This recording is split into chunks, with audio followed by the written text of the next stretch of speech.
Tell me about your background and tell me a little bit about your membership and your online business. Yeah. So last quick overview, basically last 15 years been in local church ministry. So working on staffs of a few different churches here in Texas. And then right in time for the pandemic. So, kind of always knew I wanted to focus on marriage solely, but didn't know kind of exactly what that looked like. And so March 1 of 2020, I left the last church I've been on staff at for 6.5 years to launch my own marriage organization, Altered Marriage. And my plan at that point was kind of do what I know, which was, hey, man, call my church buddies, get on stages, speak at marriage events, speak on Sunday morning, and let me try to build my audience by speaking, right?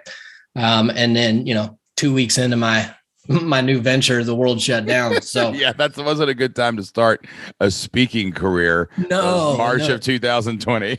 I literally, we left and went kind of on vacation / raise some money for this new venture, went out to California and Oregon for about 12 days. And we got back on a Friday and they had church that weekend, the next weekend, everything done. So the only online thing I had planned to do was a YouTube channel. And so for me, it was kind of like, hey, I wanted some forced accountability. Let me do something once a week that'll force me to create content and get stuff out there. And that was all I was planning on doing online, and everything shifted, obviously. And so I said, okay, what does online helping marriages look like? And that's been the journey of the last, year and a half is trying to figure out. So did you start just building audience, and then did you do coaching? Did you do like more one-on-one marriage? Yeah. So I do one-on-one counseling. Okay. I'm a licensed counselor, so that was kind of the way to make some money. But it's also the thing I want to do least. Yeah.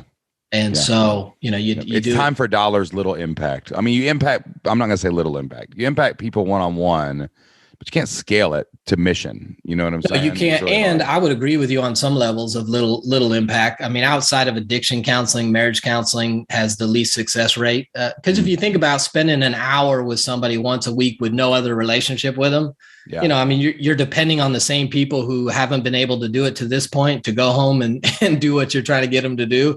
Yeah. And so that's why the community aspect of membership is so important, because you got other couples talking to other couples and getting input and encouraging and accountability and all that stuff. So yeah, I think the effectiveness, even with one couple, is much greater in a community environment than it is one-on-one. We're kind of taking Flip Lifestyle on the road now. We're doing, the Flip Lifestyle live experience, basically. Yeah. You come in for 2 days, hang out with us, go through some of the blueprint, get your ideas under control. And, it's incredible what we can do in a room with 100 people in 2 days, because every table is a mastermind. The whole room is a community. When you get in a group environment, like, you get coached because you're going to get your questions answered.